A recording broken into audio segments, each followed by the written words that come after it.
I mean, now, so obviously we're not going to offer it. Hi, Kimberly. Just wanted to make sure that my video and audio is coming through. I think you're muted. But I think other folks can hear me, right? Anybody can. I can hear you. Hey guys, sorry about that. I was having Beautiful. John record it because I have to jump off at 11. So good morning, everyone. Thanks for joining. We will be recording this so that others that can attend can take advantage You of don't this even want to later. go in and put your toes down, and you want to put shoe covers on, take your shoe, not their floor. Yeah, absolutely. Yeah, that place. There's no way. It wasn't. It didn't stink. It like animals. Cats. It was just a bunch. I went in a house. I just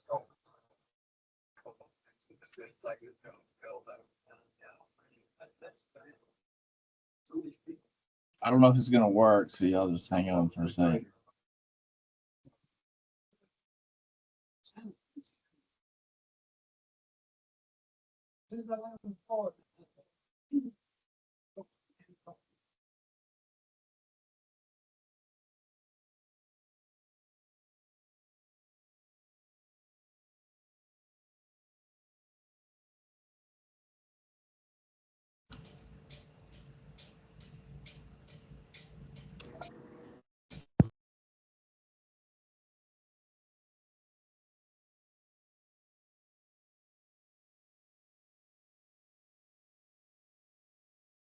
All right, we'll get started in a couple of minutes here.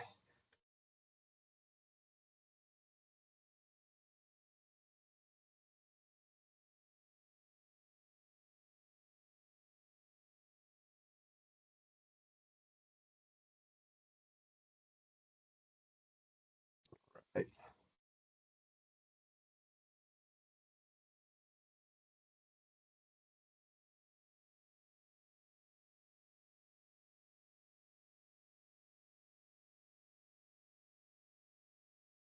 All right.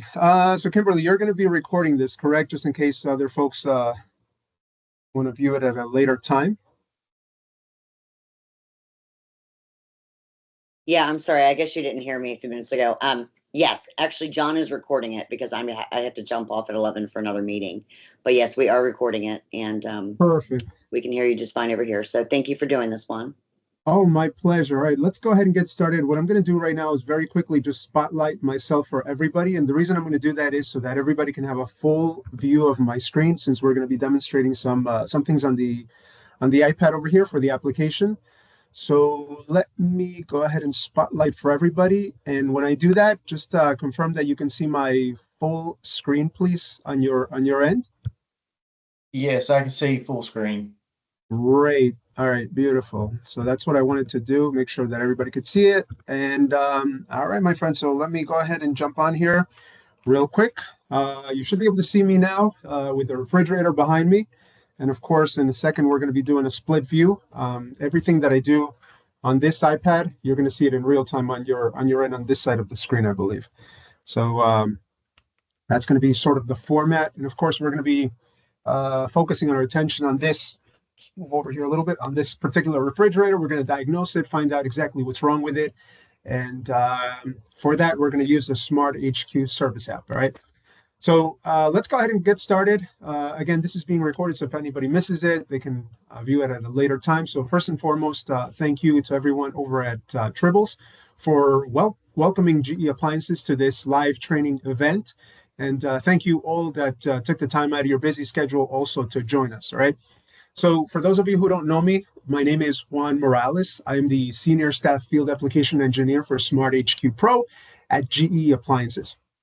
And today I'm wearing my Co-Create shirt. And if any of you are wondering why I'm wearing a Co-Create shirt and not a GE or SmartHQ shirt, it's because Co-Create, if in case you've ever heard of it, or if you're ever in the Stamford, Connecticut area, we have a GE building, right, that has all of the different types of appliances, all the way from Hot Point to, Cafe Monogram.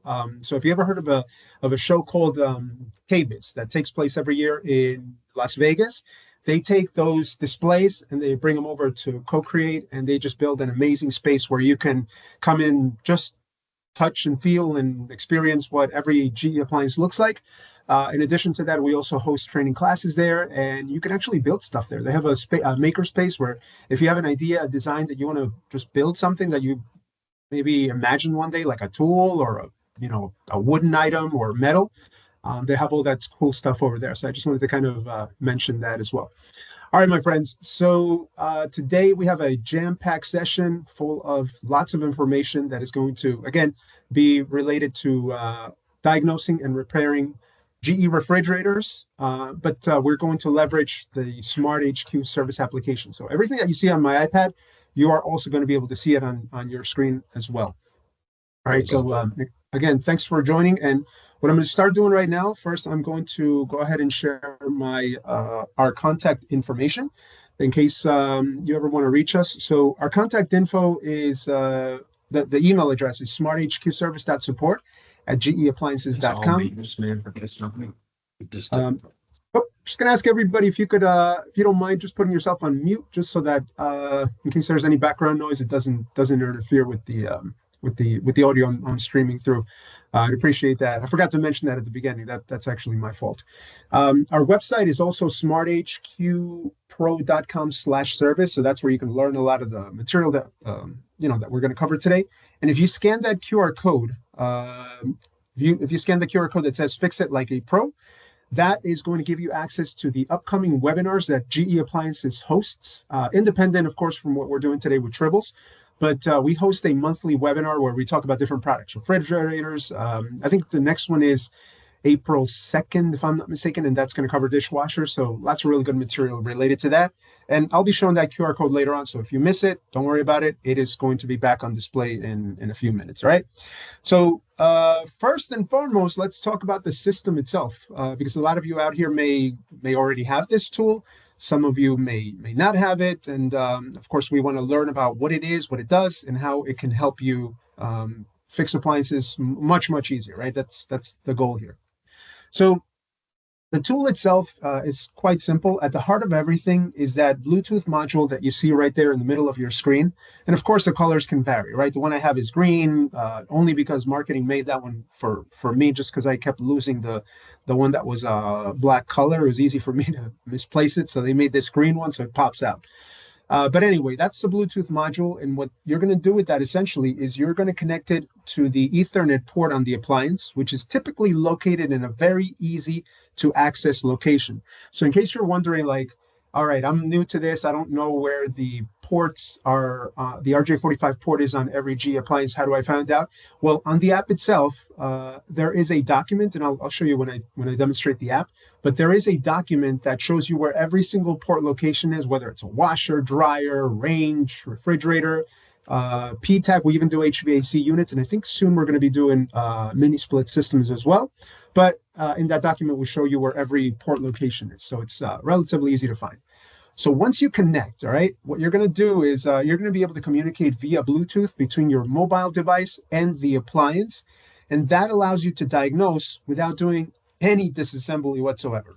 So for example, if we are diagnosing that beautiful cafe fridge that you see right there on the screen, and the customer saying that it's not cooling properly or the ice cream is melting, whatever the case may be, you can simply go into your diagnostic screen and look at all the temperature values in real time and in Fahrenheit. So it makes it really easy for you to immediately assess the situation, and you don't even have to take the doors. I'm sorry, you don't even have to open the doors, right? Which is something we try to avoid, so we don't let the warm air kind of infiltrate and interfere with our readings. So clearly, in this example, we can see that the refrigerator, the fresh food compartment, is showing 62.75 degrees Fahrenheit, and that, of course, is indicative of a problem with the fresh food compartment. Now, that's all we know so far. We don't know much else, but that's where the application or the other features that I'm going to talk about, that's where they come into play here, because with SmartHQ, not only will you be able to diagnose, but you can also test every component as easy as flipping on a light switch. And we'll get to that when we do the real-time demo in a second here. So the other aspect of the diagnostic system is not just the diagnostic features, but also the ability to download cloud-based service documentation, which is available again through this application. And with that, you can get access to, for example, a schematic diagram. So if you ever needed a tech sheet, right, for any of our products, all of that is built into the application. And even if the product that you're working on is not compatible because it's an older GE product, made in like 1995 or whatever, you will still be able to type in the model number and be able to, get all that service documentation. So we're talking schematics. If you're an affiliated company with G Appliances, you can also gain access to the service bulletins. And of course, we are with Tribbles today. So if you need parts, you can get the parts information right from the app, and you can also order directly from Tribbles through the app. So it's almost like a one-stop shop where everything that you do, right, diagnose, test, verify that that you need, whatever part, ice maker, water valve, whatever the case may be, you get the right part number and you can go directly to the Tribbles website right from the application and order it right on the spot. So it makes it very simple, streamlines your operation. And of course, the goal here is to save you time. Really there's so many different benefits to this tool, right? And of course, you can look at it different ways. This is going to save me time. It's going to make me more efficient. But at the end of the day, what this tool is going to do for you, my friends, is it's going to allow you to run more service calls. Okay, that bottom line is that if you use SmartHQ Service, you will be able to run more service calls because not only are you going to be able to diagnose much, much faster, and I'm not talking, cut your time in half, or I'm talking like a diagnostic procedure that would take you 45 minutes to an hour down to 5 minutes. We're gonna demonstrate that with this refrigerator today. You can diagnose, everything from the app itself. But also, one of the things we'll talk about in detail is, of course, the firmware updates. And in many cases, I don't know if, again, some of you might have this tool out there, or if you talk to, some of your other service companies that maybe you're friends with, whatever the case may be, they'll tell you if they have this tool that the firmware update feature allows you to fix an appliance without even changing any parts. You can just update the firmware, and in many cases, the software-related bug will be gone because you did the firmware update. And normally what you would have to do in that case is, of course, replace like the main control board, right? Or the user interface board. A quick example of that is dishwashers. But again, with the application itself, if you just go ahead and follow the prompts and do the firmware update, you're going to discover that in many cases, you can walk in and out of the customer's house. I'm going to say 20 minutes tops, right? And this is everything: walking in, greeting the customer, just connecting the unit, running the firmware, and leaving, saying goodbye. 20 minutes, you're in and out, no parts needed. Boom, you're on to your next call. So that's where we talk about, that's where I say you can run more service calls, because if you can eliminate the diagnostic time and having to order a part that maybe you could just update with your firmware on the app, then that allows you for more capacity, right? So that being said, my friends, before I go ahead and show you the demo, I just want to open it up to see if there are any questions about anything I've talked about so far.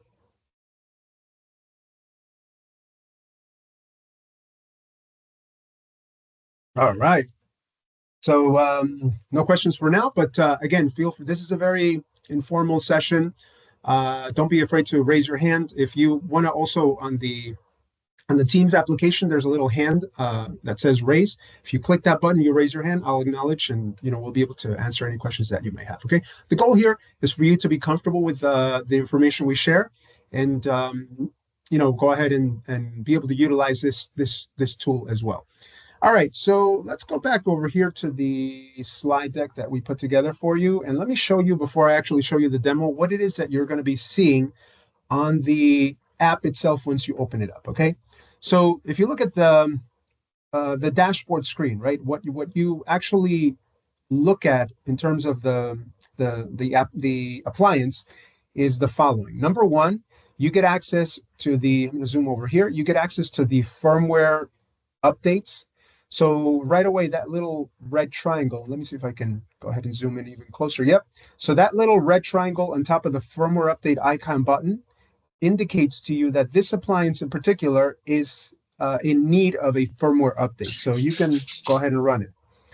The alerts and fault codes information will give you, let's talk about the fault codes first. So if you have any stored fault codes in the unit, so for example, normally if I want to take the fault codes out of the appliance, I have to go into the user interface, and I think someone's phone is feeding back. If I could just have you mute yourself, please, if you don't mind. I'm not sure who that is, but yeah, if you guys can just mute your phones, that'd be awesome. So again, normally to get the fault code information, we have to press a series of keys over here, but in this case with the application, so let's go back to that. You don't have to do that. You simply have to hit the fault code button. And what's going to happen is right away, a detailed description of what the fault code means. So let's zoom in over here again. The fault code with a detailed description of what the fault code means and what to do about it will show up. But in addition to that, if you look at this, the date, right, it'll tell you how long ago the fault code occurred and what exactly happened. So what this does for you, my friends, is instead of you having to ask your customer, Mr. or Mrs. Customer, can you tell me what's wrong with the fridge? When did it start happening? Because sometimes, you know how it is, right? You walk into a customer's house, you ask what the problem is, and a lot of the times they're like, I don't know, or they'll just say, you're the tech, you fix it. I have nothing to do with it. You take care of it. Maybe they don't want to, I don't know, incriminate themselves, or I don't know, whatever the case may be. But it's hard for us to diagnose, right, as technicians. So with the fault codes, at least we're pointed in the right direction. And with this tool, we no longer have to memorize that complex key code sequence, because it's not only on one product. You got to do it on every single product, right? And different brands as well, I'm assuming.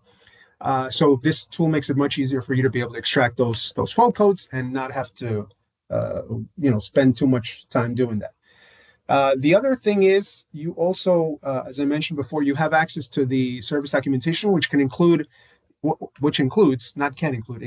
the service manual. So everything related to disassembly, to testing, that is all available right from the application. And if we're talking, let's say you're fixing that combo washer dryer. I don't know if any of you have ever seen it, but that thing is a beast and it is complex to take apart.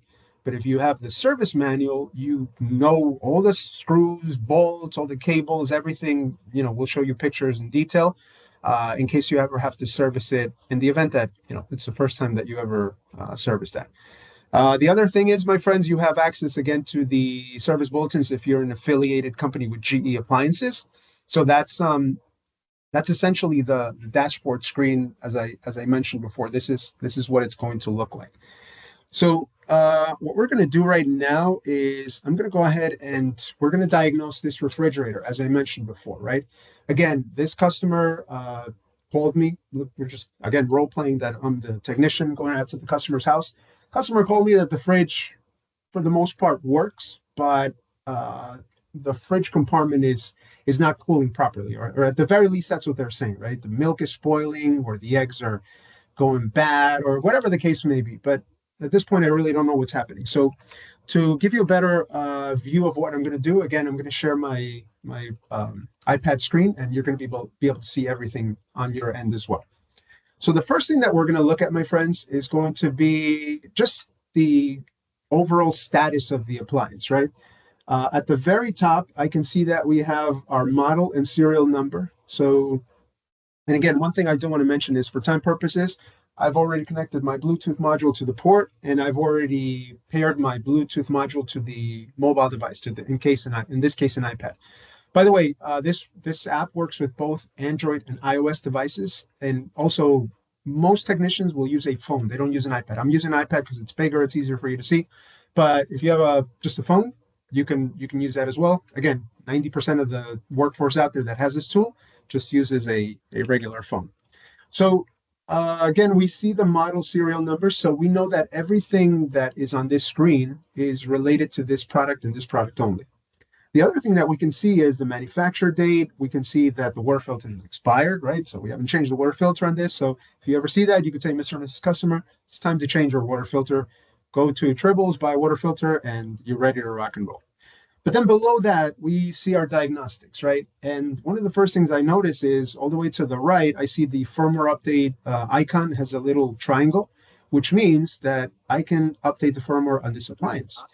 So if I click on that, so I'm going to go ahead and click on it, and that takes me to the page where I can activate or apply, I should say, apply the firmware update. Now, if you want to, you can read the notes of everything that that firmware update is going to do, but you don't have to. Generally speaking, it's not going to break anything. It's going to just make it better. But just like when we buy a house or a car, you don't read every document you sign, right? You just sign and go about your day. So here you can do the same. What I would advise is don't share this information with your customer, because in many cases you'll probably freak them out. Okay, just like when you go to your car, right? When you bring it to the dealer for a recall, sometimes all they do is an update. And if they were to tell you what not doing that update would do to your car, I bet you wouldn't drive it. So again, nothing that's going to happen with the appliances, of course, but the less you share as far as the details, in my opinion, I think it's best. Just do the update and move on. So in this case, if you wanted to do the update, obviously you hit apply, and then it asks you to hold the start key for 3 seconds, and that will begin the firmware update process. At this point, don't touch the appliance, don't touch the mobile device, don't even smile. Just stay still. And I'm just kidding. Nothing's going to happen if you take a call, if you unplug.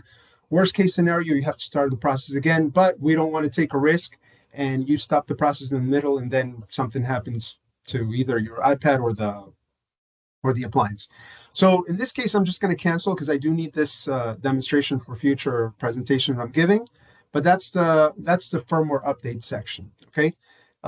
Any questions about that, the firmware update, before I move on to the diagnostics, my friends? All right. So let's go ahead and talk about the faults. Okay.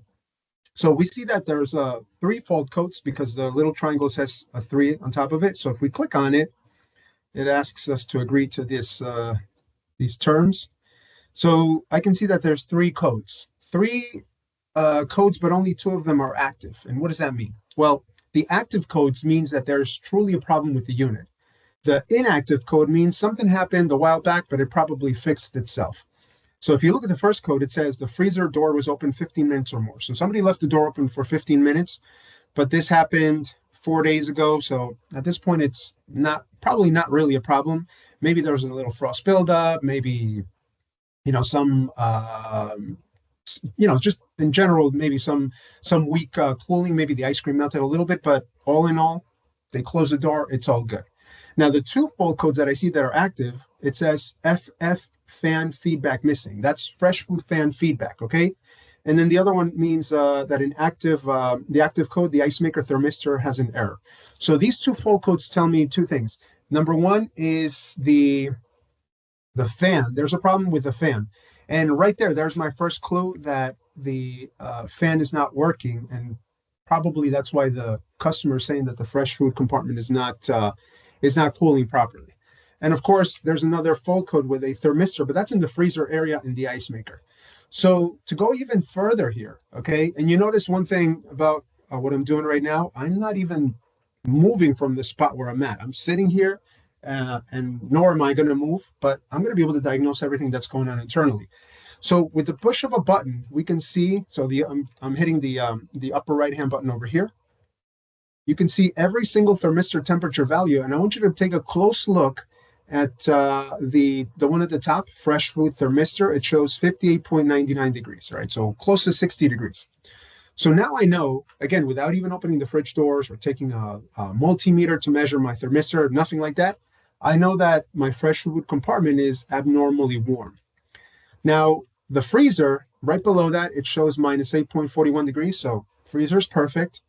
So I don't suspect the sealed system issue, but let me go ahead and take a look at my evaporator thermistor. So if you go kind of further down the list, all right, you could see that the fresh food evap thermistor is at 2 degrees, 2.5. The freezer is at minus 7. So no, I don't have a sealed system issue because I definitely have a refrigerant going to those areas. What I do see is a thermistor that's in red. So if you notice that one thermistor at the bottom that says 300 degrees, that's the ice maker mold body thermistor. So let me explain what that means.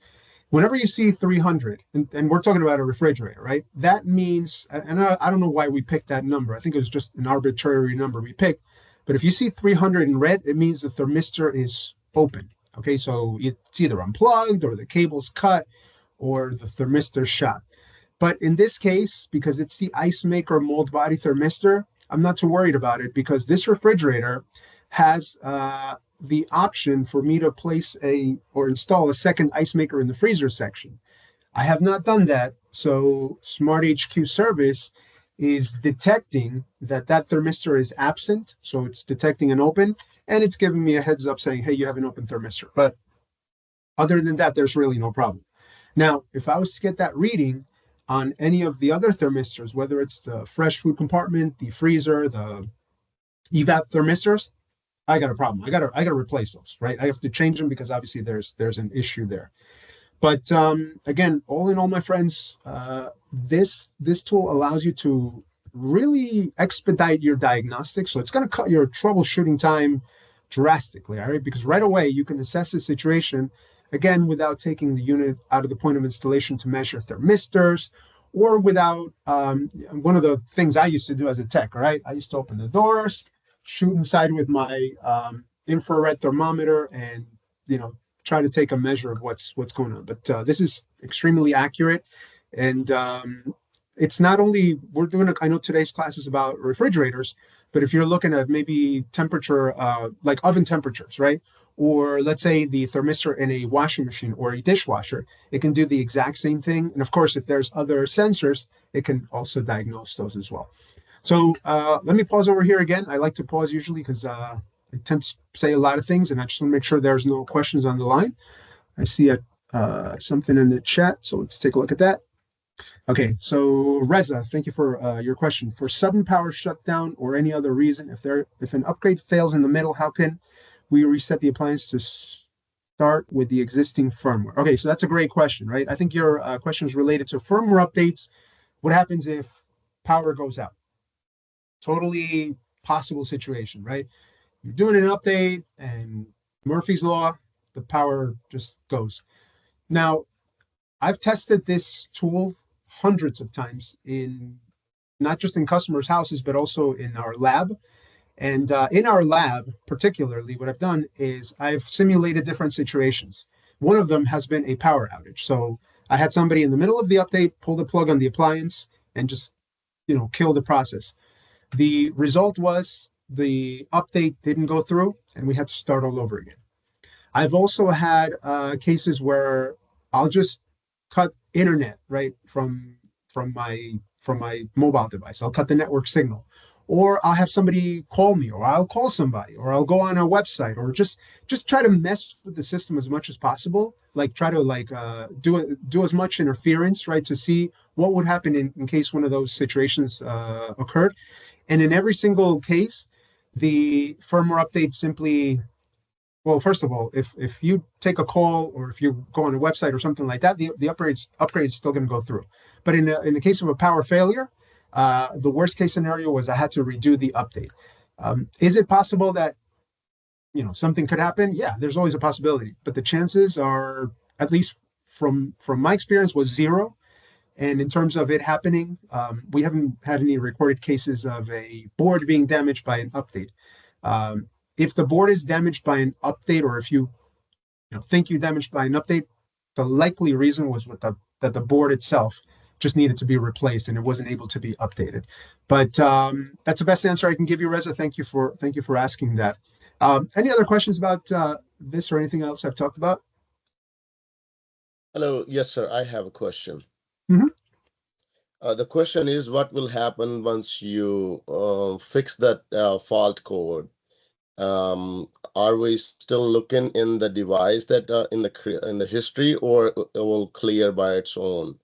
Great question. So thank you for asking that. So the fault code screen, you still see it right here. At the top, there's a little clear button. I would highly recommend once you fix it. So once I fix my fan, or at this point, I don't know if it's the fan. It could be a main board too, right? Or I fix the thermistor. If you hit the clear button, it'll clear all the codes. And that's good because if you, for some reason, have to go back to that customer's house, you won't be confused the next time saying, hey, wait a minute, I thought I fixed that and I still see the fault code. So great question. Yes, you can clear the codes. You can also choose not to clear them. I recommend whatever you fix, clear it so that it's gone, and then it doesn't cause confusion later on. But yeah, you can definitely clear them.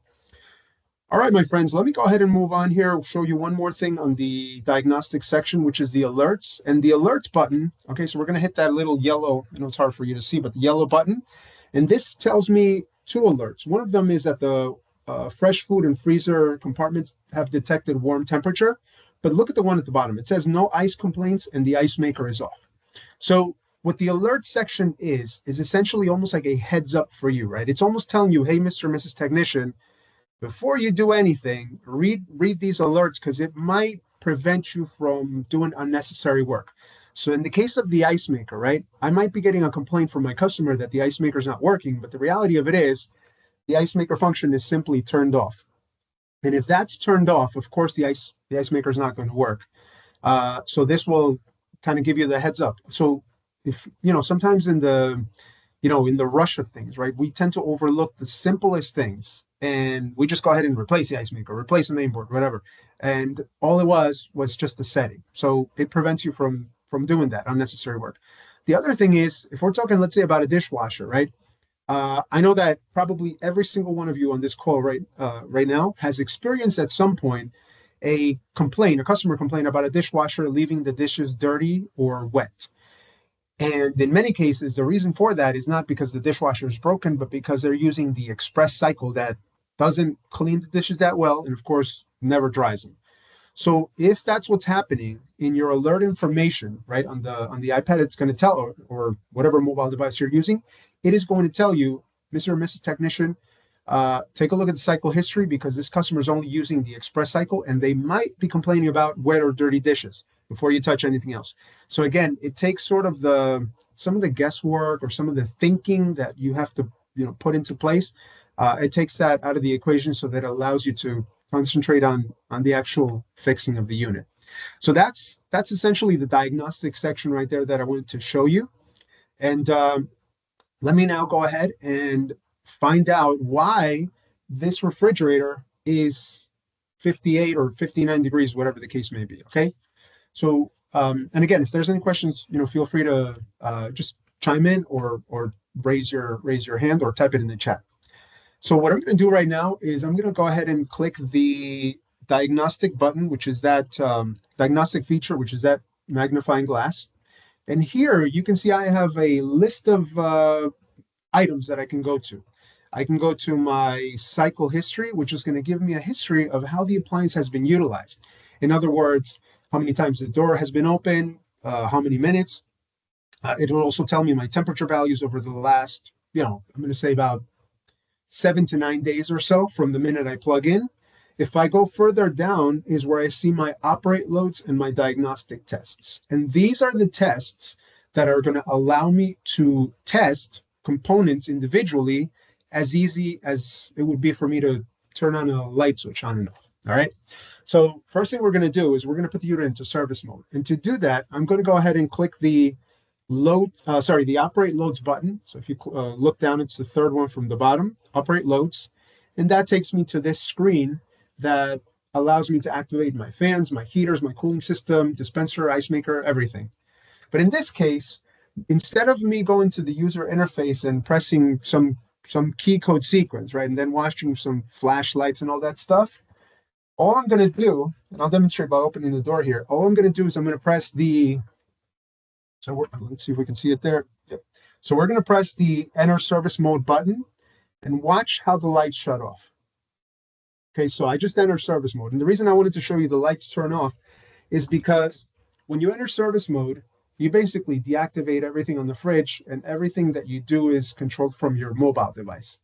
So now I have control of every component on this refrigerator right from my app. And the first one that I want to check is, of course, the fan, right? So the app was telling me that in terms of the fault codes, it was telling me that there was a problem with the feedback in the fresh food fan.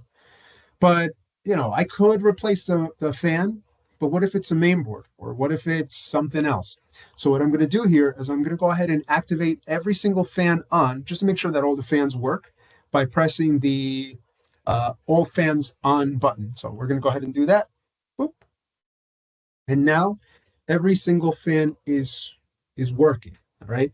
And the reason I know that they're working is two things. Number one, if you notice that, so I think you can see it better. Okay, if you notice the load status on the freezer evaporator fan, load status says high. So as soon as you activate the fan manually here from your mobile device, the speed will go high. It'll go to the highest speed. Now, you notice that the RPM shows 2,400, 2,470 RPMs or so. So that's good.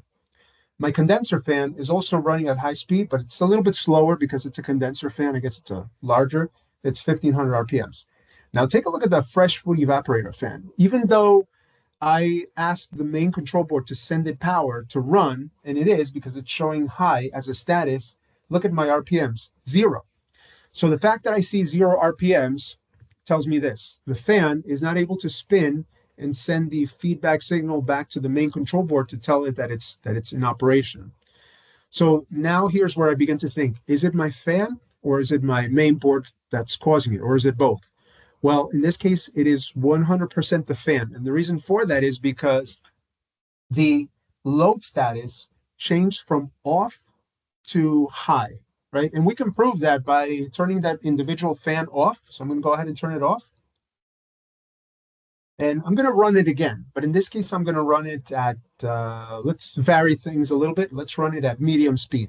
And I want you to focus on that off load status for the fresh food fan. It's going to change from off to medium. It's going to say MED, watch. So we turn it on medium. And now the main board is sending power like medium speed power. So MED, but we still get 0 RPMs. So even though the main control board is trying its best to give power to the fan is not responding. So in this case, it would be a fan issue. Same thing if we're talking about, let's say, a dishwasher that's not draining, right? Is it the drain pump? Is it the main board that's causing it? Well, if you activate the drain pump and the load status goes from off to on, but the drain pump still doesn't work, then it's your drain pump. If my load status, all right, so going back to here, if I turned it on medium or low or high speed and my load status stayed off, that's a main control board problem. And you don't have to do any diagnostics like on the board itself. Already the application, the way it's designed, it tells you whether it's the main or the component itself. And that's what really saves you a lot, my friends, in terms of not just time, but also cost, right? Think about it if you're doing a COD call and maybe you're quoting your customer, and because you're not sure which one it is, maybe you quote them for both parts, right? You quote them for a main board and a fan. Well, that's going to be a much more expensive bill than if you just quote them for the fan.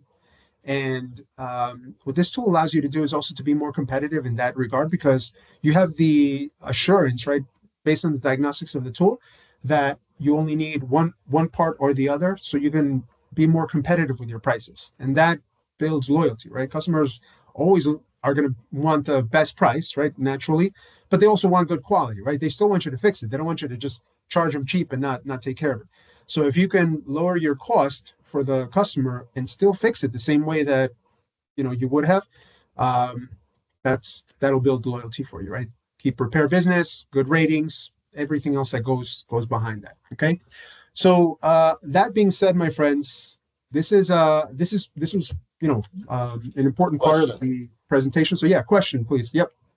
Yeah, question is, you told me that if there is an issue with the fan, it will tell us in the different ways the fan is bad. But if there is a board is bad, how we would know that there is a fan is good, but the board is bad, unless we check the power. Yeah. Very good question. So the way that the application is designed is the load status will indicate whether the main control board has sent signal, whether it's power, like 120 volts AC, or in the case of fans, it's very low voltage. I think it's like 12 or 13 volts. It's gonna detect if that power is going out. If that power is not going out, the status will stay at off, in the state of off, and that way it's a bad main control board. I'm going to give you another example, okay? And this one is going to be kind of like a little visual. So for this, we're going to do the lights. And again, very basic example, but it's going to show you kind of what you're asking. So I'm going to select doors and lights over here on the app. So I just went to doors and lights, and you notice the fresh food, the LEDs are off. I'm going to go ahead and turn them on and you're going to be able to see the lights come on just as easy as flipping on a light switch. So Freshwood LEDs, there they are. I have to keep holding the door open. Sorry about that. And of course, we're going to go ahead and turn them off in a second over here. So we turn them off. So just like we activated these LEDs, all right, the next example I'm going to give you is with the heater, the defrost heater, all right? Because I think that's another issue that sometimes we run into, like, you know, frosted evaporators, iced up evaporators, things like that. So essentially, my friend, the load status, right, whether it goes from off to a speed like we saw in the fans, or whether it goes from off to on, that is going to be your indicator whether the main control board is doing its job or the main control board has a problem. All right. So I'll show you. We can assume that every component in the unit are feedback, you know, associate with the feedback system, right? Like heating element, your condenser fan, your compressor, all components, right? So there's not going to be feedback for everything, but in many things there will be. Okay. For example, and so let me switch over to the defrost heater example, because I think this is going to highlight exactly what I'm talking about. In terms of the heating element, okay, when you activate a heater, so when you turn on 120 volts AC to one of the elements, the element is going to receive that voltage, and if the element is good, if the bimetal devices are good, the thermal fuses are good, then it's going to generate heat. The feedback for that is going to be based on your temperature sensor that's next to the evaporator. So if that temperature sensor rises in temperature, it is a clear indication that the heater is working, because it's radiating heat, and the defrost sensor is picking it up. In the case of the fan, like you saw, it's based on the RPMs, right? So the actual fan motor itself, the assembly has some circuit that as the fan spins, it sends a signal back to the main board. That's a feedback. But for example, like the LEDs that we saw, that example, there really is no feedback other than a visual feedback, right? You can either see that it turns on or it doesn't. So let me go ahead and go to the heaters, because now we kind of showed you how to assess the situations in terms of, is it cooling properly? Why is it not cooling? And the reason we saw it is, of course, the fan is not functioning, right? That would be the part. But let me go ahead and switch over to the heaters. So I'm going to go ahead and here in the app, we're going to click heaters. All right. And now you can see that we are in the heater element section. So before I show this, any other questions about the example I just demonstrated? What if the blade was to come loose? I'm sorry, can you repeat that?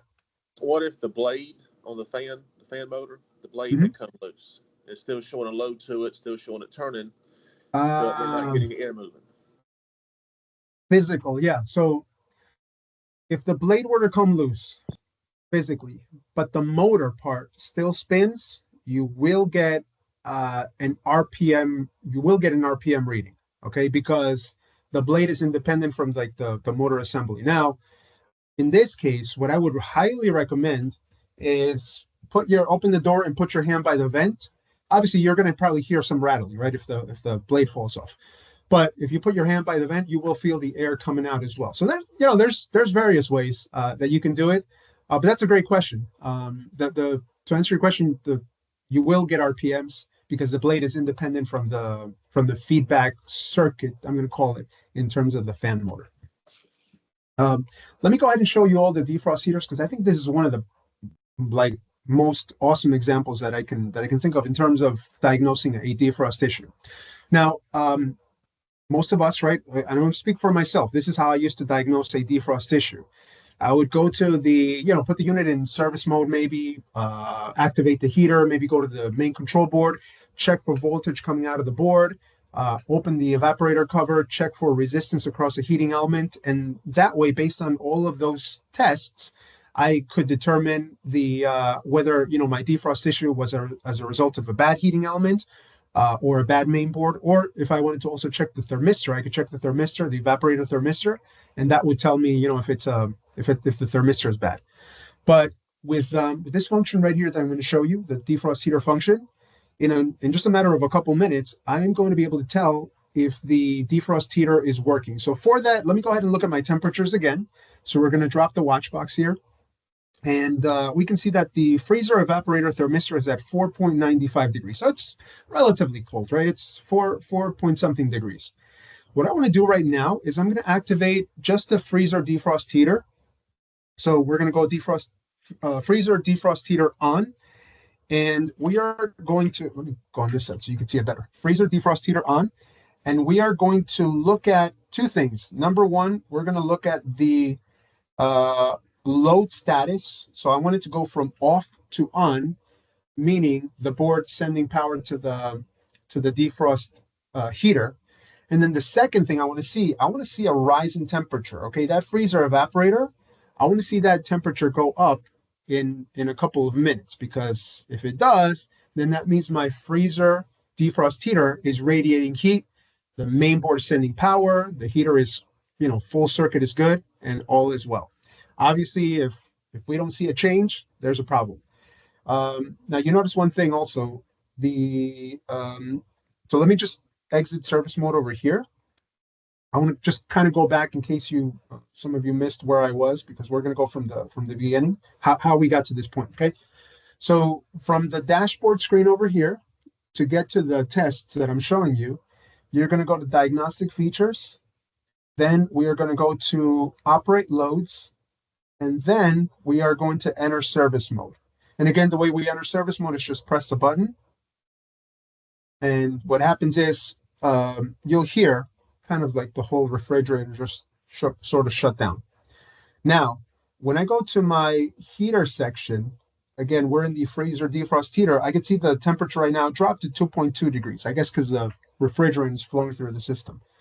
When I turn on the freezer defrost heater, you're not going to hear it from your end because my microphone is not going to pick up the relay, but I'm going to hear a relay click. And if you were in front of the refrigerator, you would hear as well. So let's go ahead and click that. So I just heard the relay click. And now take a look at your status down below. It says on. Okay, so for the gentleman that was asking the question, the fact that it went from off to on, it means that the main board is sending power to the defrost heater. It's sending the voltage, right? 120 volts AC in this case. So we know for a fact the main board is good based on this, this initial test. But we don't really know if the heater's working or not, because at this point, my thermistor value, my freezer evaporator thermistor value, it's still showing 1.89 degrees. But we're going to let that run maybe, a couple minutes, 3-4 minutes or so.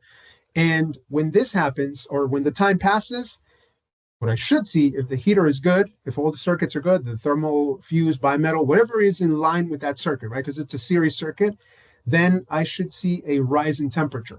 If I don't see a rise in temperature, I have a problem more than likely with my heater circuitry. But let's let it play out and see what happens, okay? Meantime, my friends, what I'm going to do is I'm going to share another example over here. So we'll kind of let that just run in the background for a couple minutes because it does take time. And let me go to that section here. I'm going to show you a little quick sample video of how you would diagnose a dishwasher using this system. Okay, and the example is going to show you a complaint of wet or dirty dishes, and it's going to check two things. It's going to check the main cup dispenser, so the little dispenser, the little cup that pops open and lets the detergent, kind of wash out with the rest of the dishwasher. And we're also going to show you how you can check your heating element. So let's go ahead and take a look at that. Let's share the screen over here. And as we say around here, let's go to the videotape.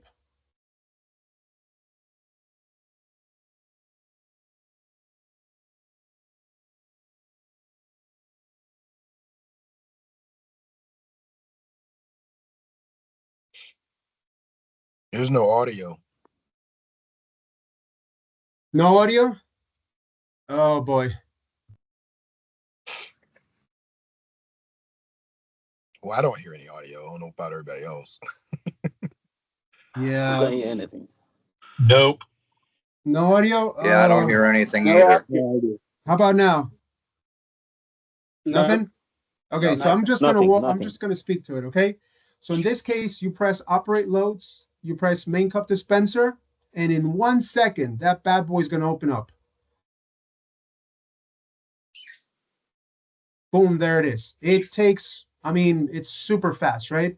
So what I want to kind of emphasize here, let me go back over here. Again, just sorry about the no audio. Normally, to open that cup dispenser, we're talking, you're spending about 15 to 20 minutes from the minute you hit the start key on the dishwasher until that thing opens up if you wanted to test it. Now, if you want to test it using the service mode, you can. There's a key code sequence you have to follow. But in this case, one push of a button does it. The next thing we're going to show is the heating element, right? How we're going to test the heater without having to test the heater, with a multimeter. So we're using the aid of a clear door cover here to sort of run this. And again, we can activate the water valve from the app in the case of a dishwasher. So you can run the water valve, you can run the drain pump, the circulation pump, everything. But if you turn on the water heater test, in a few minutes, that heater is going to get hot. And what we're doing is we're splashing water. Do not touch it with your hand unless you want to tattoo. But this is going to allow you to check. If it sizzles, it's good. If it doesn't sizzle, it means that it's not heating, right? It's very straightforward. I recently went to a property management company in where was it? Orlando. Yeah, Orlando, where and some of you might have dealt with property management. Maybe you've gone out to fix an appliance in an apartment complex, right? Where they have a maintenance tech and they tried everything and they still can't fix it. So now they call the professionals. They call you to do it. And with this tool, when we ran this test with the tool, the technician was able to see quickly and easily that it was a heating element that was causing the issue and not the main control board. Again, because when we activate the board, the app tells you that the heater the power from the control board was sent to the heater. But if the element doesn't get hot, then it's a clear indication that the problem is not the main board, it's the element. And just as the tool told us, he replaced the heating element and the unit was fixed. But the feedback I got from that service call is that if he would have done it the traditional way, he would have taken the unit out first, checked for voltage, checked for resistance, and then of course gone through the motions. But in this case, the troubleshooting time was cut, drastically because he didn't have to do any of that. The app told him what to do, ordered the board, moved on to whatever other tasks, were needed at that property, right? So that was just a quick video that I wanted to just share with everybody over here. And let's go back to our friend, okay? Because we are, let's see over here. Okay, perfect. Let's go back to the app and let's take a look at the thermistor value. So the freezer evaporator thermistor, after 5 minutes of that heater being on, we are now at 10.11 degrees Fahrenheit. So clearly, my friends, what I'm seeing here is that the heater is radiating heat, right? It's getting hot. And the reason I know that is because my thermistor is picking up on it. So 4 things that I'm checking. Let me see, 4 things or 3 things. So number 1, I'm checking my main board. Is it good? Yeah, main board's good. It's sending power. Number 2, is my thermistor good? The evaporator thermistor. Yes, it is, because it's not in red, first of all, so it's not open. And also it is swinging, right? It's changing, it's varying its temperature based on the heat that's coming from the heater. And of course, is the heater good? Yes, it is, because if the heater was open, or if a bimetal or thermal fuse was open, even though there was power going to the heater, you would not see any rise in temperature. The temperature in that thermistor would have stayed the same as it was before, and that would be a clear indication that you have an open circuit somewhere. Of course, at that point, it really depends on what appliance it is. Some of the, like for example, in this refrigerator, the circuitry has 2 thermal fuses. It doesn't have a bimetal device, and the reason for that is because this unit uses R600 refrigerant, and we don't want any kind of arcing taking place, because if you are not aware of it, I think all of you are, but R600 is butane, so it's like lighter fluid in your cigarette lighter, and it can flare up. So the least amount of arcing or anything like that we can do, the better it is. That's why we use thermal fuses. And this unit is just one assembly. You replace the whole thing. But just like that, we can see that the temperature continues to go up. It's now at 17 degrees. And let me say this, once that element gets cooking, it is going to skyrocket. It's going to quickly go to 40, 50, 60 degrees. And then, of course, the circuitry is going to kill it because after a certain temperature, it is designed to stop the stop the element from continuing to heat up. So last thing I'm going to do, my friends, I'm going to go ahead and hit off. And now you see the load status changes from on. It's going to go back to off because my main board is no longer sending power. It takes usually a couple seconds, but it will switch to off in a few seconds. And while you're looking at that, notice below my temperature, the thermistor temperature continues to go up and up and up, and it's going to continue to rise until because the heater is still it's still hot. It's going to continue to rise, and then eventually it's going to peak, and then it's going to drop. All right, so we'll give it a few seconds here, and that should drop in temperature. All right, so lots of good stuff, my friends. Any questions about anything I've shown you so far? I have some couple of general questions. Yes, sir. So you mentioned the Smart HQ. What year you mentioned it doesn't work for older models? So is there a cutoff year that software applies to, and does it apply to all makes and models of GE, like so profiles? Oh yeah, that's a great question. So SmartHQ Service came out in 2012. All right, and it was originally intended to be used by our factory service company, right? So our GE factory service technicians. Now, 2012 is when we started to put the RJ45 port on the appliances. Not every single one of them had it at the time because obviously technology was evolving. So to answer your question, 2012 is when it started. Now, as far as what brands it covers the entire family of GE. So whether it's GE Profile, Cafe, Monogram, Hotpoint, it covers the whole gamut of the GE family. And I'm going to say from about 2017 and on. So if you service appliances from 2017 forward, over 90% of the appliances will have the port. The only ones that are not going to have it is like the top mount freezer refrigerator, the one that has a freezer at the top. It's like 18 cubic foot, and then the bottom is the fridge, because that is more like an electromechanical. It still has like old school technology. And microwaves are not compatible either because there's no communication protocol. But if we're talking dishwashers, ranges, ovens, it covers again the entire gamut of the GE family. So really, really good question. Thank you for asking that. That was Mr. Appliance, right, from Central Maryland? That asked. Sir. All right, I'll be down there very soon. So good stuff. Another question I think I heard on the line. All right, let's go ahead and move on and talk a little bit about the. Oh, I have Harry. Go ahead, ask your question. I see your hand is raised, Harry. Or maybe you just clicked the button by accident. All right, we'll come back to Harry in a little bit, but let's go ahead and take a look at this cycle history feature. Okay, so cycle history. Look at the three examples that you see on your screen. A fridge is not cooling. A pie that is dipped in the center for whatever reason, and a customer who's frustrated because the washing machine just spins and spins its wheels and never stops. Okay, so a lot of the times, and I'm a firm believer that the best repair is no repair at all. All right, the best repair is no repair at all. What I mean by that is this: there's a lot of the times that a problem that seems to be related to the appliance is not really a problem with the appliance. It's how the customer is using the appliance. So I'll give you a quick example over here with the deck that we're sharing. And let's take a look at the cycle history of this not this refrigerator, but a refrigerator in general, okay?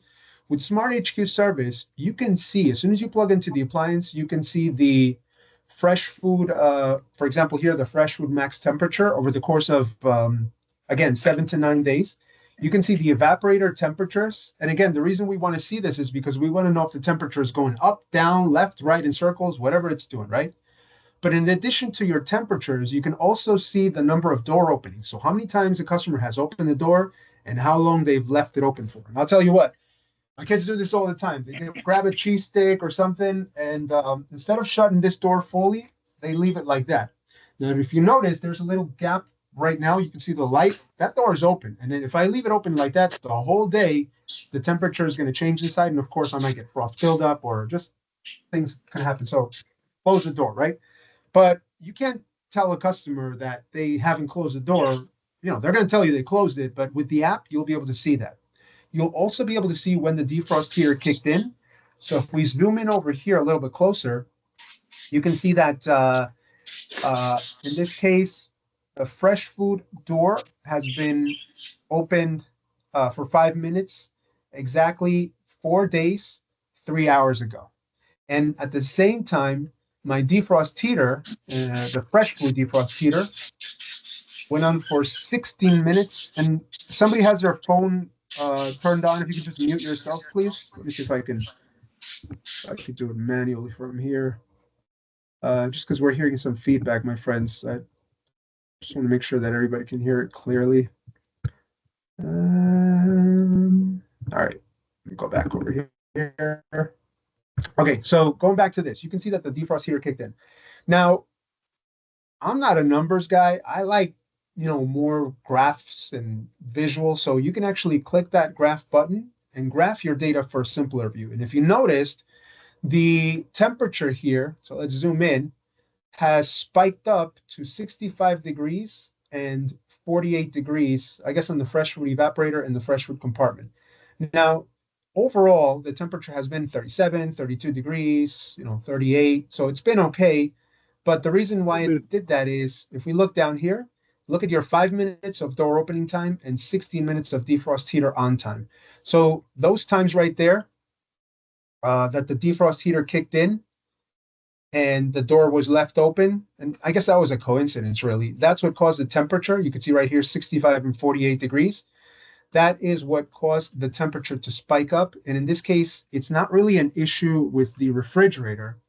It's the reason why the temperature went up is because the door was left open. That's a very simple example. Okay, 5 minutes leaving the door open is nothing. But if you leave it open for half a day or the whole day because you just forgot, or some customers, what they do is, this happens, right? They overstuff the refrigerator, the door pops out just a tad bit, and all it takes is a little bit of an opening, of a gap, to let the warm air come in, and that kind of throws everything off, okay? So that's a cycle history example that I can show for a refrigerator. But if we talk about something more practical like a washing machine, all right, that's when and again, we have different classes on washers, but I'll just give you a brief example here.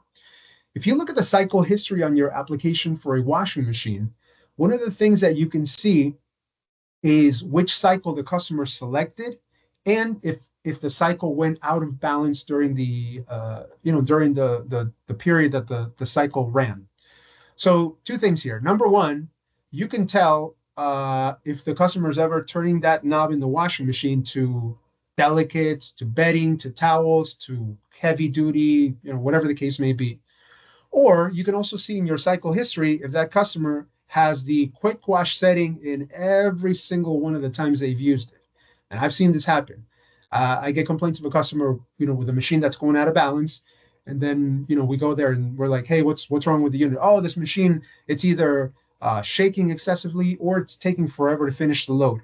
And when we plug in SmartHQ, it tells us that they've been using the quick cycle. And if you know what happens when you use a quick cycle or even the normal cycle and you stuff that thing with towels or bedding, it's going to shake. It's going to go out of balance. And every time it goes out of balance, the machine will go into what's called a redistribution mode, where it fills the tub with water, it agitates the clothes, reshuffles them, and tries to spin them out again. So the more times it does that, because the unit keeps going out of balance, the longer the cycle will be extended. And that is where, you run into those situations. But in this case, if we are able to show the customer that with our cycle history over here, we can explain, Mr. or Mrs. Customer, the washing machine's fine. The reason why it's doing that is because, as you can see here, is you are running the quick cycle every single time. And that, of course, is causing the unit to go out of balance. But if you do bedding, select bedding. If you do towels, select towels. Shouldn't have a problem anymore. And of course, you do your balancing of the legs, your leveling, things like that. You should be good to go. So that's the example of cycle history, my friends. Any questions about that, or any of you have experienced any issues with that at all? That maybe use this tool? All right. So let me go ahead and show you again, I apologize, the audio is not coming through. I don't know why. I thought I had this all programmed perfectly. But let's talk about the bundle pack, my friend. So the bundle pack is, some of you are probably wondering where can I get this tool, right? So Tribbles will be your primary source for it. This is the bundle pack. It comes in a little box like this, nothing fancy, just a little box. And here's your module. Of course, you're going to get the cables. But now Tribbles carries what's called the bundle pack, which includes the hardware. So it includes the module itself, the Bluetooth module, and it includes a 6-month subscription to the service that I'm showing for you today, all in one price. So for that, just contact your Tribbles representative, and they'll give you the pricing for that. But once you acquire it, it's very important that it works out of the box, right? But what you need to do is set up your account on a portal that we've created. And for that, I'm going to show you this video. I'm going to speak over it so that you can understand everything that's going on. So let's go ahead and go to that tape. So this is the bundle pack itself. Again, comes with all the cabling, everything that you need. And what you need to do is scan the QR code that's inside the box, and that's going to take you to a website where you need to register your account. So the reason you need to do that is obviously because you need to enter the code for the 6-month subscription. So you enter your name, your email address, your company name, all of that information. You could do it on phone, but if you'd like, I prefer to do this on the desktop. So the website is right there, service.dashboard.smarthqpro.com. Let me just go back over here. This is the web page. So service.dashboard.smarthqpro.com. And again, if you scan the QR code inside the box, that's going to take you directly to that website. Now, very important for you to know that registration has to be completed before you can access SmartHQ Service. Some of you have called us previously and said, "Hey, I bought this tool, from my parts distributor, and it's giving me an access denied message on my phone, right? I don't have access to it." And the reason for that, we found is technicians will just download the app, try to sign in, and they haven't registered yet. So if you follow this procedure of the registration process, you should have no issues with that. Now, once you register, you're going to receive an email asking you to verify your account. So again, there's a process, right? You get the email, you click verify account, and then you can go ahead and sign in. And also, if you forget your password, there's a way to reset your password right from the web page that we talked about. Now, once you sign in, you're going to notice here, this is important right here. Let me pause it. In the section labeled your purchases, you are going to notice that there's a button called bundle pack. Okay. And that's what this product is called, the bundle pack, because again, it comes with both the hardware and the software built into it. So when you click on that screen, when you click bundle pack, that's going to, whoops, skip the head. Click the wrong button. Okay, so you sign into the page. Okay, when you click bundle pack right there, that button that we talked about, it's going to ask you to enter a MAC ID. The MAC ID is located right on the Bluetooth module. So let me pause that for a second here, just kind of show you. So the Bluetooth module that's in the box has a little sticker in the front of it, right? Or I don't know what you want to call this section. It's got a sticker. And right there, it's got the MAC ID of the Bluetooth module. That is kind of like when you buy a gift card and you scratch off try to get the code. It's the same exact thing. That code is what's going to give you the 6 months of service. So, don't peel the sticker off, right? That's the worst thing that could happen, I guess, which I don't think you will, but just in case. So you click that, you enter that MAC ID, you click activate, and once it's activated, you'll notice that in your purchase licenses, so let me go over here where it says purchase licenses, it'll say 1 license has been purchased, 1 license is available. And at this point, you can begin assigning licenses to anybody that you'd like. So here you would press the allocate licenses button. There it is. And this allows you to enter your technician's information. So whether it's for yourself or for a tech that works with you. You enter their name, their email address, and very important, you have to enter the type of device that they're using. In this case, iOS or Android. And that's pretty much it. Once you do that, the technician will receive an email saying, hey, welcome to SmartHQ. Download the app from either the App Store or the Google Play Store. And they can load the app to their phone and begin using it just like we've been doing today. So if you have questions about that, again, we do have a email support, which is smarthqservice.support@geappliances.com. And that would be where you can get help for how to activate this. But that, in effect, my friends, is the process, okay, of activating your bundle pack. And again, this is available at your Tribbles location, wherever you may be joining us from. Just contact your rep, and they'll be able to get that for you. Any questions about anything I've talked about so far, my friends? I got a question. Yes, Yeah. Yep, go ahead. I think that the whole thing is rather expensive because $600 a year. I'm a sole proprietor, and like that's the amount you'd have to pay for the subscription. It's rather pricey. Totally understand your concern, sir. And when I joined this company, I don't know if some of you know me, I came from Samsung Electronics. I worked there for 10 years. When I came to the company, and they explained to me that it's a paid service, right? It's obviously on a subscription base. I thought of the same thing. I said, well, if I'm like yourself, sole proprietor, or if I have 10 techs, I'm like, how am I going to spend $600 for each one, right? I think somebody's not muted. If you could just mute yourself, because I think we're getting feedback. All right. So let me just put it in perspective here in terms of the cost, okay? If you use this tool just one time a month, and I'm not doing this to sell you this tool, because if I have to sell it to you, you're not going to buy it, okay? Plain and simple. If you use this tool just one time a month to save an extra trip that you would normally have to make, not only have you paid for the subscription, but you've actually made a profit in the process, because if you think about the cost of putting a technician in the field, it's far greater than the monthly fee, which if you break it down, it's $50 per month. And to answer Steve's question, after the 6-month subscription, it's $50 per month if you buy an annual plan. So not just that, but the ability for you, for example, to be able to run a firmware update on an appliance that normally you would have to order a part, or again, spend time disassembling, reassembling the unit. We can replace a lot of things in this world, right? To a degree. The one thing we can never get back is time. Time is gone. Your time, you spend it, it's gone.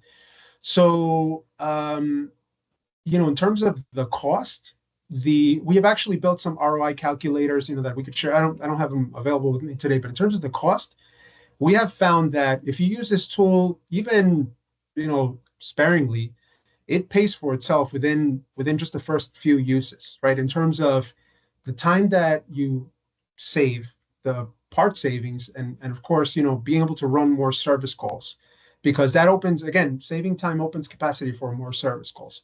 So that's the best way I can put it to you. But as I said, my friend, I'm not here to sell you this.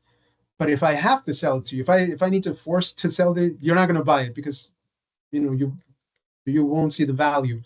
But again, as a service technician, I'm going to speak for myself. If I would have had this years ago when I was doing service calls, I could have probably squeezed in easy about 2 or 3 more calls a day, easy, in the time that it would have taken me to diagnose certain things. And obviously, there's different examples, right? And if I can squeeze more service calls, I can make that money back very, very quickly. So that's what I would have to say to that. But again, this is obviously, I respect your opinion there, and it really depends also on your volume. If you're running 1 GE service call a month, maybe not the tool for you. If you're doing 4 or 5 a week, guaranteed it's going to make it. You're going to make your money back on it. I think I had another question on the line here. Let's see. I have a chat. We sell firmware updates so Rich, we sell firmware updates for $150. Rich, you're not the only one that's using this tool to to do this, but there are hundreds of companies out there that will prompt a customer, Mr. and Mrs. Customer, I just fixed your fan, for example. And I could see that I can see that in my app that there's a firmware update available. Would you like me to do it now? I'll charge you whatever, $50, $100, $150, or I can come back and do it. It's still going to need it. I can come back and do it, but I'm going to have to charge you a service trip fee. Most customers, and I'm basing this on the trip visits, what do they call it? The tech rides that I've done. Most customers will say, oh, $50, $100, just go ahead and do it. First of all, I don't want to pay you for another service call to come back. And I don't want to inconvenience myself because I got a lot of things going on. So if you can get it done right now, just go ahead and do it. And some companies actually charge a connection fee. Okay. Literally, they will charge a connection fee. And here's the best analogy I have. I have a leaking water sink right now. I just called a plumber. He's telling me that he can come and take a look at it, and he's going to put a camera through it. He's going to charge me an extra $100 to snake a camera. Called another plumber, and I don't think it needs that, but this plumber that's going to use his camera, obviously there's value to that camera. Okay, there's value to it, so that's why he's charging me for it. Just like that, there's value to you having this tool. When you walk in and you bust out an iPad and you're activating things like magic from your device, people tend to see your level of service different. And I mean that in a positive way. They seem to view you as, a much more prepared. It elevates your level of service. And it's a good tool to have, my friends. All right. We're going to go ahead and do this. We're going to take just a 2-minute pause. I know we're running a little bit short on time here, but I do want to cover the schematic diagrams because I have a really, really great presentation for you. So give me 2 minutes to just do a quick restroom break, and we will be back to show you the schematic diagrams. Okay, my friends, 2 minutes. Don't go anywhere.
All right, my friends, we are back. Let's go ahead and do the schematic diagrams here because a lot of you also came to see this portion of the training. So we're going to break this down in a couple of different ways over here. Again, let me just switch the screen. All right, so we're going to look at two things, my friends. We're going to look at the main PCB in terms of like what connections it has, what sections, and primarily, main control boards are divided into two sections, right? One of them is going to be your DC section. And of course, your DC section is going to be where you're going to have the low voltage things like your LED lights, thermistors, fans, etc., right? Controls, things like that. And of course, you're going to have your AC section that houses the more high-powered things like your compressor, your defrost heater, water valves, and of course, your AC input. So what I'm going to show you right now is obviously a schematic for a GE appliance, right? It's for the refrigerator. But the information I'm going to share with you applies to anything, right? Whether it's, different OEMs. And I know because I worked for a different company before, which I wasn't supposed to say the name, but I said it. So, too bad, but it is what it is. They told me not to say it when I left. But anyway, it doesn't really matter. This information hopefully will help you with various different products. So when you look at a schematic, first of all, it's kind of hairy, right? It's got all these wires and lines and scribbles and things that you might be like, I don't even want to look at it. And why is it that you need to understand it? Well, for two things. Number one, because you need to be able to know where to place your multimeter leads when you're actually measuring a circuit, right? There are going to be times that even with SmartHQ Service, you still need to check things, right? This is a tool that helps you, but it doesn't substitute you from being a technician. You still have to be able to use your multimeter at times. And also, if you want to go, for example, directly to an element, for example, in this case, a heating element, this allows you to know not just how to measure from the board, but also from the component. In this case, we're looking at a freezer defrost heater, I believe that is, okay? So to start out, you have to understand first and foremost how to look at a board, right? The board. And this, what we're showing right here, is the board on the refrigerator that's behind me. It's just a GE profile French door refrigerator. And there's various connectors, right? There's connector J1, J2, all the way to J14 if you go all the way around. Now, the section we're going to focus on first is going to be your high voltage input section right here. That section that's sort of highlighted right there. So let's kind of zoom into it and just show you. Okay, so this section right here has connector J1. If you notice, I don't know if you were looking at this on the big screen or a cell phone, but you have connector J1. You have connector J1B and J1C. So just like that, if you looked at other connectors, you would have different numbers on it. Now, looking at that particular section, okay, the first thing I'm going to show you is the AC input, because probably that's one of the easiest things that we can focus on first. We want to make sure that we are getting power sent to the appliance from the outlet, right? I'm talking about from the wall outlet. So if you look at the schematic, we're going to focus on this little portion right here that's in the green box. And if you zoom in, we can see that we have the power cord there. And that is where our power comes in. So the short spade is the black wire, which is your L1. The bigger spade is your neutral, which is going to be a white wire. And of course, this one that goes into the earth ground, that's your earth ground. So this would be indicative of the power cord, right? This is the power cord itself. But the rest of the schematic, obviously you're going to follow these. Let me just zoom in again here. You're going to follow these lines, and you notice that they change colors. Okay, so the black wires, okay, they go through a connector and they change to a brown cable. And they go through a connector and they change to something else. The white wire that comes out of the power cord changes into an orange wire. You notice over here. And once we start looking at this, let me go through over here. If you want to know, for example, the nomenclature, where it says neutral, so let me use the pointer over here, where it says neutral, J1-3, J1C-1, J1 means a connector. And the dash and then a number, in this case, number 3, means a pin number. So if I'm looking at J1-3, zoom in over here, I'm looking at this J1 connector, pin number 3. Now, how do I know which is pin number 3? Well, I can tell you this. Across the industry, if you see a little triangle on top of, silk screen onto the board, that is typically pin number 1. So pin number 3 would be the third pin from the left-hand side, which is a neutral. So in this case, it would be my neutral, right? That's what we're showing, neutral. So it would be this pin right here, that where my pointer is. So this is pin 1, 2, pin 3. Now, a couple things to notice. One PCB might fit various models because they usually make one board and some connectors are used, some are not.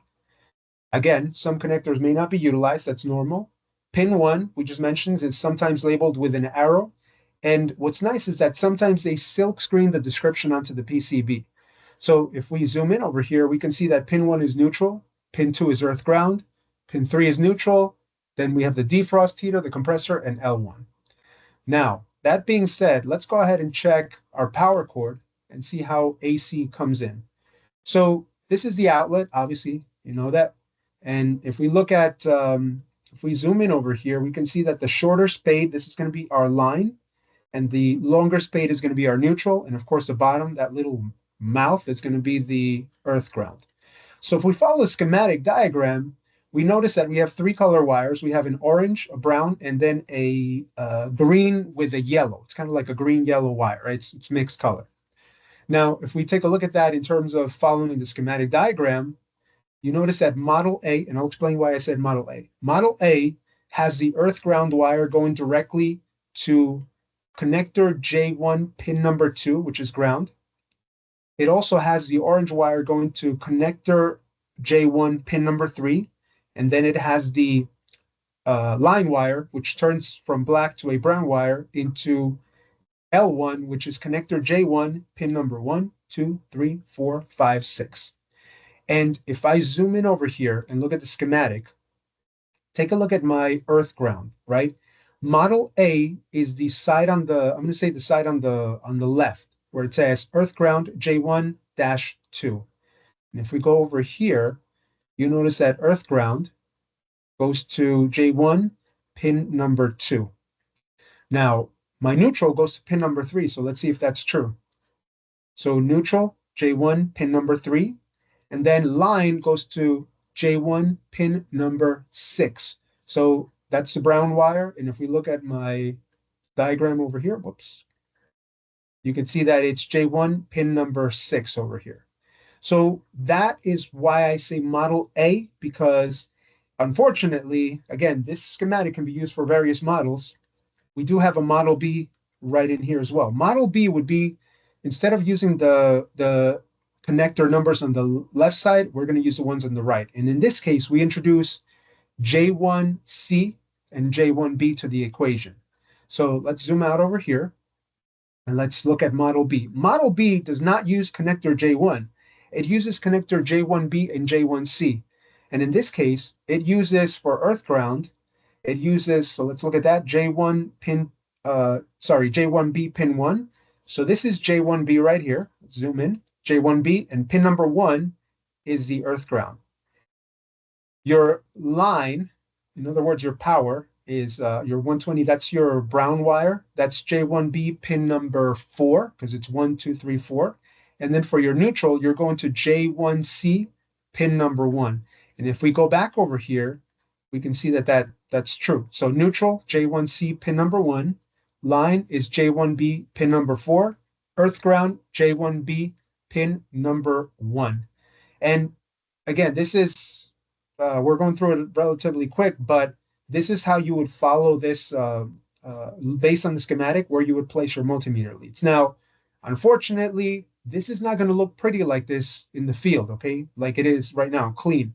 It's going to look like this. It's going to look like a bird's nest. And in this case, we know that this is Model B because J1 connector, you notice underneath, it's not even being used. It's empty, right? The ones that are being used are J1B, I know it's like blued out here, and J1C over here. So that is how you would be able to measure that if you were measuring power. Now, in terms of, if we look at a defrost heater, okay, you can take out the cover and expose the defrost heater, but I prefer to look at the schematic and go right from the board. So if I was trying to look at my defrost heater, there's my defrost heater section right there. Let's go ahead and zoom in. You notice that I have a couple different heaters over here. I have my fresh food defrost heater, and that's going to go to, the neutral line goes to J1C pin number 3, which is an orange wire. And then, of course, the other side of the defrost heater goes to J2 pin 2, which is yellow. And then with my freezer defrost heater, it goes to an orange and a blue wire. Okay, and you can see the connector numbers right there.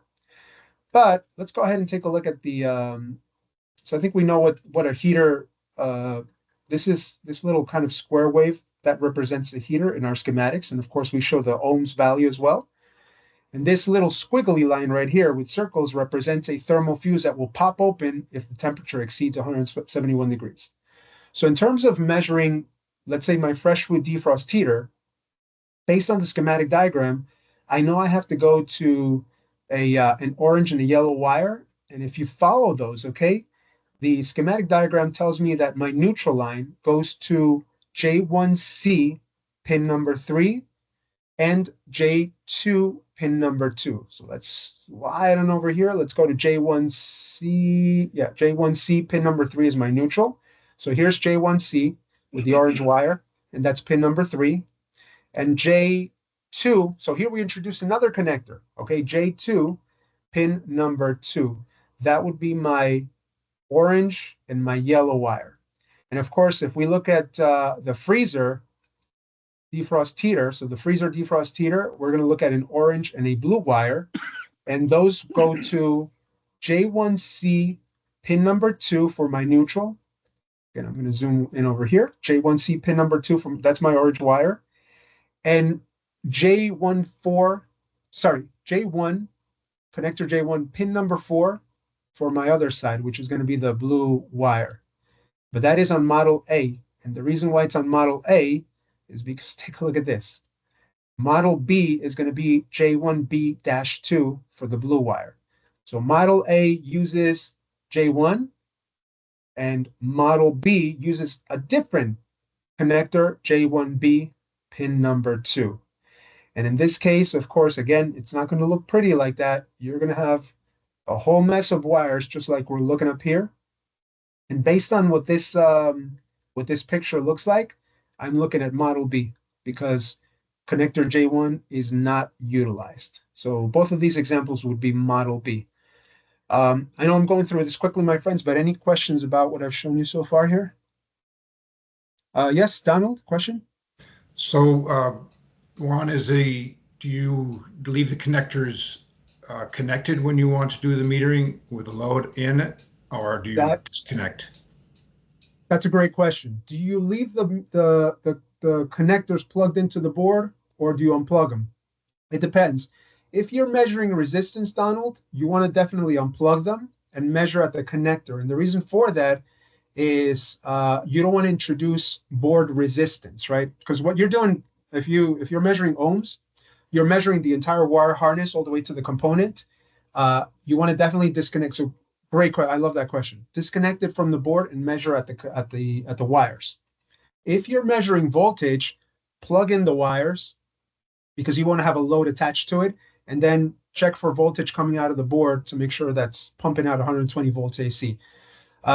Just be very careful if you every time you measure resistance, especially on high voltage circuit. And what I mean high voltage is 120. If you measure resistance with the power on, you'll probably blow the fuse on your meter. You're not going to blow up your meter, but because it's got a fuse to protect it, but you basically will be without a meter for that day until you buy a fuse for it. So great question. I really like that. Thank you for asking that. All right, let's go ahead and show you really quick the thermistors, because if you want to measure thermistors, of course, you have to go to your DC section. And in this case, here we're going to take a look at two thermistors, which is going to be your fresh food thermistor and your freezer evaporator thermistor. Now, unfortunately, the connector here, okay, it's going to be a little bit different from what we showed before. So let me go back to the other connector that we talked about earlier. These connectors right over here, let me zoom in. If you're looking at these type of connectors that are a single line, typically pin number 1 is going to be labeled with an arrow. So then you go from there. So in this case, if we're looking at J1, pin number 1 is the one all the way to the left. That's the one with the arrow. So pin number 2 would be next to it. And then, of course, we move. But in the other case that I'm going to show you with the thermistor connector right here. So I'm going to zoom into this right here, okay? This is a connector that has 2 layers, top layer and bottom layer, or rows, whatever you want to call them. I'm going to call them rows. Pin number 1 is labeled not just with a number, but with the arrow up here that you see. Okay, so pin number 1 is this sort of corner pin right over here. Now, pin number 2 is right below it. So the way you would read this connector would be, hopefully you can see my red dot. This is pin number 1. This is pin number 3, 5, 7, 9, 11, and 13. And then the bottom row would be 2, 4, 6, 8, 10, 12, 14. So this is a 14-pin connector where the top row is the odds, the bottom row is the evens. So when we look at our schematic, right? Let's say I want to check my fresh food thermistor. It's a tan cable and a blue cable that, for whatever reason, converts to a brown and a blue. We can see that one, we're going to go to J11, and there's only one J11, luckily, just one connector, pins number 13 and 14. So let's zoom out over here, and you can see right here, the tan wire goes through a connector, turns brown, just like the schematic shows us, and it goes to pin number 13. The bottom row, that's pin number 14, that's your blue wire that stays blue, starts blue, goes through a connector, stays blue, and it ends up at pin number 14. So in this case, this is J1, pin number 13 and 14 right here. Now, if we talk about the fresh food evaporator thermistor, sorry, not the compartment thermistor, but the evaporator, we're looking at a tan and a blue wire that go to pin number 9 and 10. So let's see if that's true. So there's pin number 9 because we're going 1, 3, 5, 7, 9 right there. And let me zoom in so you can see it better. So this is pin number 9, and the one below that will be pin number 10 because 2, 4, 6, 8, 10. So we're going to pin number 9 and pin number 10, and that would be my fresh food evaporator thermistor. And that's where I can measure, if you wanted to measure resistance, again, you would have to disconnect the connector. Or if you wanted to measure voltage coming out of the board, you can measure for 5 volts DC there. That's how we would be able to do that. And again, it doesn't look pretty like this in the field. It looks ugly, just like this connector right here. It is a bird's nest. It's a mess, which is why we highly recommend if, and I'm not sure if Tribble sells this, but if you can get those skinny leads, like the skinny meter, and I always forget to bring them on camera, but they have these attachments that you put to your multimeter, and it turns the thick lead into a really, really fine point. You can poke yourself with it if you were to, you can make a hole in your skin. Those are the best leads to use for small circuits like this, okay? But that, in effect, is how you would measure that. Any questions about this particular schematic that I just showed you? Yes, Hattie, question? Go ahead. You can unmute yourself and ask. All right. I also see something in the chat over here. Let me see. Am I the only one that can't see anything? Oh, okay. That was before. All right. Well, if you unmute yourself, I can answer your question, but if not, I can move on to the last section, which is a quiz. So we have a little quiz for you all. And based on what I just showed you, again, I went through it super quickly. So if you can get the recording back from Tribbles and watch this section, because it, if I go through it quickly, it can get a little confusing. But if you review it, it'll make perfect sense. Here's a little quiz for all of you. And what I'd like is for you to answer the questions I'm going to ask you by putting your answers in the chat. Just a little fun exercise we're going to do, okay? So based on what I just said, my friends, I want you to tell me connector number. So I want you to write J whatever, J1, J2, dash, and then a number. So I want you to tell me the connector and the pin number for the letters that we have on the screen over here, okay? So here we have one connector, and then we have another connector, and we have points A through F. I'll give you the first one, okay, as an example. So A, it's this bad boy right over here, and if we zoom in, A, this is connector J8, and because I see an arrow, this is pin number 1. So the answer to A would be J8-1.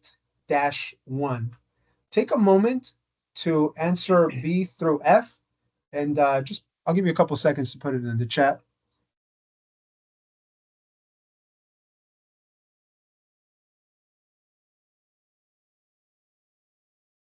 Then if you just want to follow along, that's fine too. I'll give you all the answers in a second.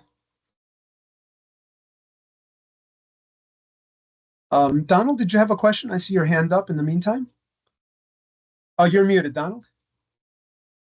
If you can unmute yourself. Yes, Yeah, I'm sorry. I've never done the That's okay. chat before, so I'm not sure how to do this. Oh, okay. Well, tell me one. How about this? Did you identify point C? You could just say it. Sure. So C is J8 pin 4. Boom. There you go. Anybody else want to answer one? Just if you don't want to use the chat, that's okay. The tougher one is the other one, E and F. Yes. Little The tougher. is a 4 and 8, if I'm not mistaken. So E and F, you can see the connector right there. I'm zooming into it, right? And then look at where pin 1 and pin 2 are. So tell me what you can go ahead, sir. You can answer. What's point E? E is 4 and F is 8. Beautiful. So based on that, my friends, here's the answers. So I told you A is J8, pin number 1. B is J8, pin number 3, because we're right here, 3. C is J8, pin number 4. And D is J8, pin number 8. This one was a tougher one a little bit. Like I said, the E and F, because this is J6.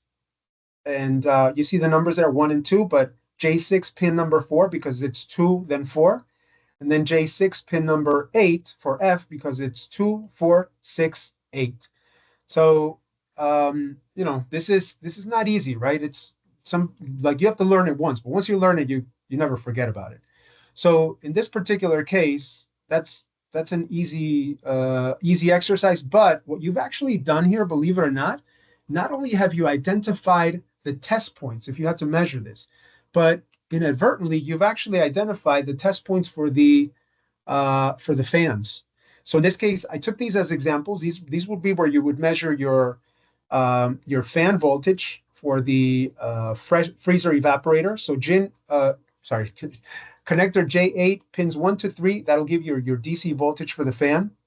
Connector J8 4 to 8, that will give you your icebox fan feedback. Remember we were talking about the feedback signal that comes back from the fan to the board?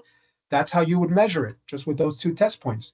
And then, of course, J6 pins 4 and 8, that's your fresh food fan speed. So there is these products are not simple. They have all kinds of signal feedback, speed signals. That's why, doing this manually, we want you to know how to do it. But if you could do it with a tool that tells you, it's a little bit quicker, right? But nevertheless, you've identified with this exercise how to measure this. And if you were wondering what voltage you're supposed to read, on the schematic diagram, it's going to tell you your voltage. So your red wire will give you 13 volts. Your black is obviously your ground. Your yellow will give you your speed, which down here we tell you the speed is 2 to 3 volts DC. So let me zoom in here. And then, of course, your blue to black will give you 2 to 4 DC volts DC. Now, this is probably like a relatively simple exercise, my friends, but just like we did this, if you wanted to measure, for example, voltage coming out of a board to check your defrost heater, or you wanted to check, for example, power going to a drain pump on a dishwasher or a washing machine, or your water valves, right? Your water valves run on 120 volts AC, and sometimes the neutral line is switched, so you have to look at the schematic diagram. But the key here is learn how to read the connectors, learn where to place your multimeter leads, and of course, you need to know what you're looking for, whether it's 120 AC or a lower DC voltage value. And if you can master that, right? It takes some time, and some of you are really good at it, I'm sure. It took me a while to learn it, but after a while, it's just becomes second nature. It becomes really simple. Again, doing this traditional method with multimeter and measuring with the schematic is very effective. It takes a little bit more time. Obviously, with the tools that we have, cuts your diagnostic time drastically, and it just makes it for a little bit faster process. Okay. So that said, my friends, I just want to thank you all. Thank you to Tribbles and everybody and their staff for inviting me. I hope you learned something here today. But I am going to leave you with our contact info and that QR code. So before you leave, take your phones out, scan the QR code, and be sure to join us for our upcoming webinars. We host them every month. There's no from the GE side, we don't charge for them. We just want you to learn. That's it.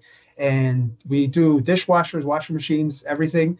We just want you to be as informed as possible, because we believe that if we can make you a better technician, you'll be happier fixing our appliances, and ultimately our customers will be happier with their GE appliance. So kind of like a, goes back in every sense of the word. All right. Last minute questions, my friends, before we go today. Yes, my question is if we can't find any diagram from the customer's appliance, from where we can get it. That's an awesome question, my friend. So on the app itself, there's going to be a section called manuals and bulletins. So like that schematic right there, I pulled it right from here. When you go there, you can download, for example, the mini manual. I'm going to pull up the mini manual right here and take a look at this. Let me take myself out of the picture because I think this is pretty cool. Here's a schematic I was showing you. If you just pinch to zoom, look at the crystal clear graphics that you get. This is not pixelated at all. This is as clean as you're going to be able to see it. And I don't really know how our designers did this, because sometimes when you zoom in on these PDFs, they get all pixelated. But this tells you, again, everything that I was showing you, connector wires. Remember the fans that I was telling you about? There it is. There's your test points, JA pin 8, that's your 13 volts. There's your pulse width modulation signal, your feedback RPM. So to answer your question, it would be from the dashboard screen. You go to manuals and bulletins, and you can pull up the service manual, training bulletins. All of that information is available to you right there, my friend. So that's where you would find it. So great question. Thank you for asking. And one more quick question, if you allow me. Sure. What are the maintenance check on this device? How we can keep maintaining it? Do we need to do anything specially with this device, or just plug and play? So the Bluetooth module periodically will need an update, and all you need to do is essentially connect the USB. So there's a little USB cable that comes with the box. You connect the USB cable to the port, right? Just like that. Connect the other end either to your computer or to a power charger, like a cell phone charger. And what's going to happen is the app is going to read the software or the firmware on the module itself. You only have to do this maybe once every 3-4 months, because we're constantly updating the firmware updates, things like that, and it'll just tell you need to do an update. And if it does, click update, and you basically keep your module up to date. So you might be asking, what happens if I don't do that? If you don't do that, nothing's going to happen. It's still going to work. The only thing is that if you go out to a customer's house and you do a firmware update, rather than taking the update from the module, it's going to try to pull it from the cloud, from the internet, and it'll just take you longer. And I'm not saying much longer, but excuse me, like maybe 10-15 minutes more than if you proactively maintain your module up to date. So that's the only thing that would happen. But really good question. That's about the only maintenance you need to do on the hardware. Thank you so much for your help and knowledge. My pleasure, sir. Any other questions out there, my friends? I see a couple hands up, so feel free to chime in. Yeah, this is Greg. Couple questions. So comment, yep. and then a comment, then a question. The guy had a concern about price, but wanted to, what I'm gonna do is I'm at outside of Tribbles. I'm just gonna put it on my account. I mean, I have a client that has all GE appliances. So by the time my bill comes due, it's gonna pay for itself. My approach. So just something to think about. And then the question I have, is there a part number for this when I go to Tribbles, or if I just say SmartHQ, they're gonna know what? Yes, there is a part number. In fact, let me put it in the chat, but I'm gonna spell it out loud. S like Sam, Peter, so SPS B 10 P01A. Let me put it in the chat real quick. SPS, capital letters, SPS B 10 P01A. Yep, there it is. So SPS B10 P01A.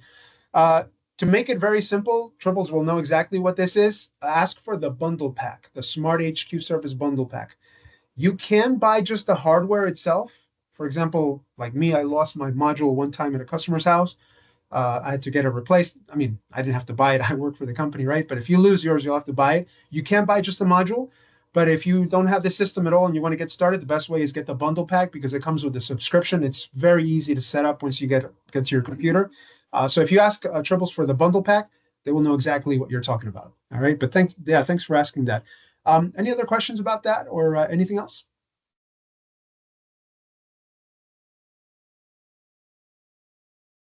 All right. I see, Donald, you still have your hand up. I'm not sure if you just didn't unclick, but if you have a question, feel free to ask. And also, Hattie, you have a hand up as well. If you want to ask your question, you can unmute yourself. No, I'm good. Juan, Thank I you so think I'm much. all set. Thank you. Beautiful. And who was that else that chimed in? Donald was saying he's all set. Beautiful. All right, my friends. Unfortunately, we do want to respect everybody's time, so we are all set for today. But again, I'm going to leave you here with our contact information with the QR code. I just want to say thank you so much for your time. This is, wonderful that you took the time out of your schedule to join us, and wanted to learn something. So hopefully, we were able to teach you something new. And again, we will see you next time, my friends. But we'll leave you now with our contact information. So until next time, have a great rest of your day. We'll see you soon. Bye-bye. Good job, Juan. Thank you. Thank you. Enjoyed it.